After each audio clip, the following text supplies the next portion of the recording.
आज मैं इस वीडियो में बात करूंगा वर्ब इट मींस क्रिया के बारे में। तो जैसे ये पार्ट्स ऑफ स्पीच का एक पार्ट है वर्ब, जिसका अर्थ होता है क्रिया। तो हम सबसे पहले जानेंगे वर्ब होता क्या है। तो वर्ब का जो डिफिनेशन होता है वो होता है verb denotes an action, possession, relation और स्टेट बीइंग। तो जो वर्ब होता है, वर्ब का मतलब है किसी चीज के कार्य करने का बोध। वर्ब से किसी भी कार्य के करने का या संपन्न होने का बोध होता है। जैसे मैं बोलता हूं कि वह लिखता है, वह बोलता है, वह हंसता है, वह जाता है, वह आता है, वह पत्र लिखती है।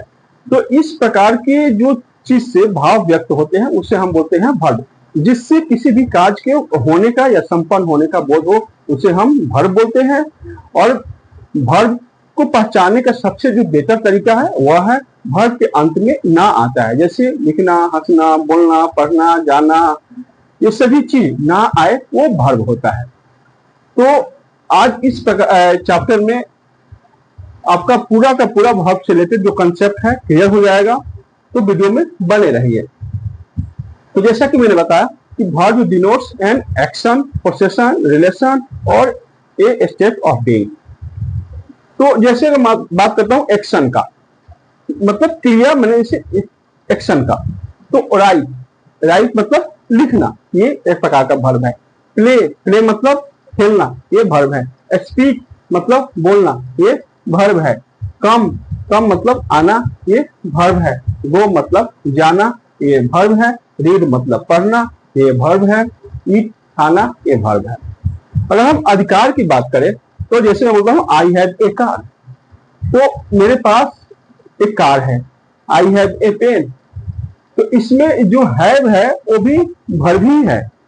तो हैव क्या बोलता है, इससे हमें अधिकार का बोध कराता है। काऊ हैज टू आई, गाय को दो आंखें होती हैं, इससे एक संबंध का भाव व्यक्त होता है। और तीसरा जो मैंने बताया वर्ब से a state of being, it means इससे स्थिति का बोध बताता है। जैसे he is ill, they are poor, he is at home, तो वह बीमार है और ये लोग गरीब हैं। तो इससे एक प्रकार की स्थिति को बोध कराता है।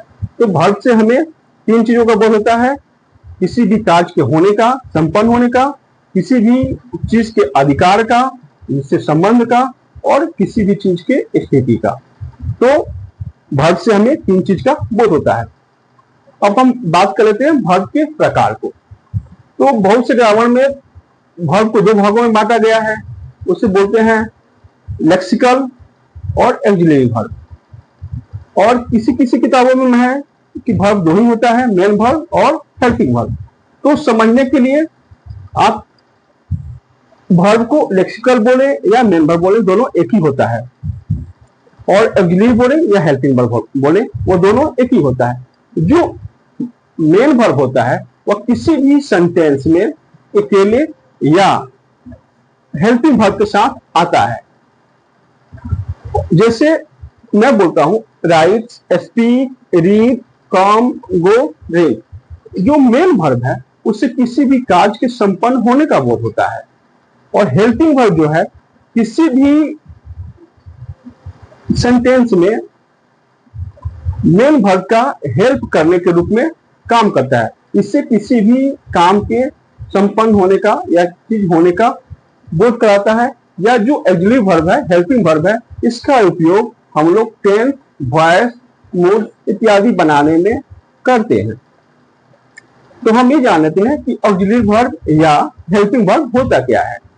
तो मेन वर्ब जाने गए कि राइट, स्पीक, गो, जिससे ना आए वो मेन वर्ब होता है।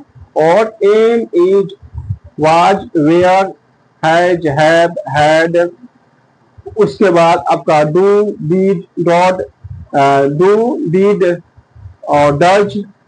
इसके अलावा आपका shall, will, should, would, need, dare, may, might, can, could, need, ये सभी जो चीजें हैं वो हेल्पिंग वर्ब पे आते हैं। और हम और डीपली बात करें तो इसमें shall, will, should, would, may, might, must, can, could, need, dare, used to, ये सभी मॉडल वर्ब के अंदर में आ जाते हैं। जैसे अब हायर क्लास में जाएंगे तो वहां ये सभी चीजें शैल विल को अलग कर देगा और इसे मॉडल वर्ब बता देगा। अब दूसरी चीजें, ऑब्जेक्ट के आधार पे वर्ब को दो भागों में बांटा जाता है। एक को बोलते हैं ट्रांजिटिव वर्ब मतलब सकर्मक क्रिया, और एक को बोलते हैं इंट्रांजिटिव इट मींस अकर्मक क्रिया। तो सकर्मक क्रिया क्या होता है कि जब किसी वर्ब के बाद ऑब्जेक्ट आए तो वो ट्रांजिटिव वर्ब बन जाता है, और जब किसी वर्ब के बाद कोई ऑब्जेक्ट ना आए तो बन जाता है इंट्रांजिटिव वर्ब। फॉर एग्जाम्पल यहां देखिए, ही राइट्स, तो यहां राइट्स वर्ब हुआ, इसके बाद ऑब्जेक्ट कुछ भी नहीं है, तो ये हो गया इंट्रांजिटिव वर्ब। अगर यही कर दे ही राइट्स ए लेटर, तो ये लेटर यहां हो गया ऑब्जेक्ट, यहां राइट्स बन गया इंट्रांजिटिव वर्ब। कभी कभी सेंटेंस में क्या होता है कि जो हेल्पिंग वर्ब है वह मेन वर्ब बन जाता है। फॉर एग्जाम्पल जब कोई सेंटेंस में मेन वर्ब ना हो और हेल्पिंग वर्ब हो तो वो हेल्पिंग वर्ब वहां मेन वर्ब बन जाता है। जैसे मेरे पास एक कार है, आई हैव ए कार। तो इस सेंटेंस में देखें तो तीन चीजें हैं, सब्जेक्ट, वर्ब और ऑब्जेक्ट। तो यहाँ सब्जेक्ट आई हुआ, अब वर्ब हैव हुआ और एक कार ऑब्जेक्ट हुआ। तो यहाँ एक प्रकार से देखें तो ये जो हैव है वह मेन वर्ब का काम कर रहा है और यहाँ हेल्पिंग का काम नहीं कर रहा है। तो इस प्रकार हेल्पिंग वर्ब मेन वर्ब का काम करता है। और आप समझ ही गए कि वर्ब के दो प्रकार होते हैं, मेन वर्ब, हेल्पिंग वर्ब, और ऑब्जेक्ट के आधार पर वर्ब के दो प्रकार होते हैं, ट्रांजिटिव वर्ब और इंट्रांजिटिव वर्ब। और कभी जब आप डीपली जाएंगे तो वहां ऑक्सिलरी वर्ब दो भाग, हेल्पिंग वर्ब दो भाग में बढ़ जाता है। जैसे am, is, are, was, were, has, have, had, do, does और डीड को हम हेल्पिंग वर्ब के अंदर में मान लेते हैं, और उस shall, will, should, would, may, might को हम मॉडल वर्ब के अंदर में मान लेते हैं।